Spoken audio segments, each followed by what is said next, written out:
आणि आता राज्यातल्या काही महत्त्वाच्या घडामोडी पाहूयात। संदीप देशपांडे यांनी संजय राऊत यांच्यावर निशाणा साधलाय। ताटातल्या चमच्यांनी ताटातच राहावं असं देशपांडे यांनी म्हटलंय। तुमचे आणि आमचे पक्षप्रमुख बोलतील असं मत त्यांनी मांडलंय।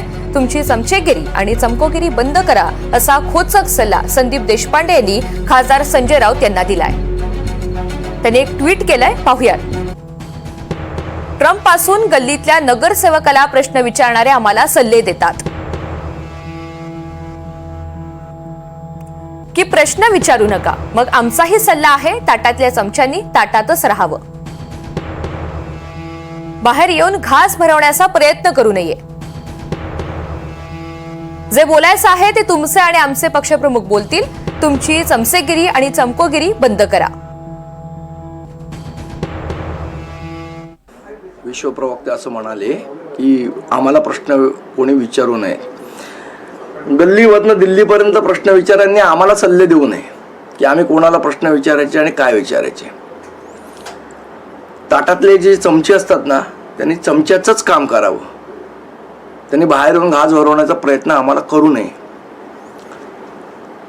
असं आहे की आत्तापर्यंत शिवसेनेकडनं मनसेची युती करायची असं एकदाही सन्माननीय पक्षप्रमुख उद्धव ठाकरे म्हणालेले नाहीत, हे मी स्पष्ट करतो।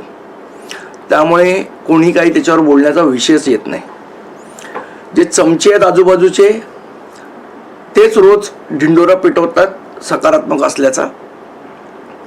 पक्षप्रमुखांची इच्छा आहे की नाही हे आम्हाला अजून समजलेलं नाही, त्यामुळे त्यावर बोलायचा विषयच येत नाही। मी वारंवार सांगतो की उद्धव ठाकरे आणि राज ठाकरे हे दोन नेते किंवा भाऊच निर्णय घेतील। हे दोन भाऊच निर्णय घेतील।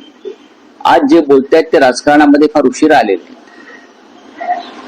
ठाकरे बंधूंना किंवा ठाकरे कुटुंबाला तो जवळून आणि ओळखतो, म्हणून मला माहिती आहे काय होणार आहे आणि काय होणार नाही ते माझ्या इतकं कोणालाच माहित नाही। त्यांच्या म्हणण्याला इथे अर्थ नाही। म्हणण्याला अर्थ उद्धव ठाकरे आणि राज ठाकरे यांच्याच आहे। कोण काही म्हणेल येरा गबाळ आणि त्याला अर्थ नाही। आमच्याकडलं कोणी काय म्हणणार नाही, त्यांच्याकडलं कोणी म्हणणार नाही। नुसता उठळपणा करून राजकारणात कुठेही चालत नाही। मी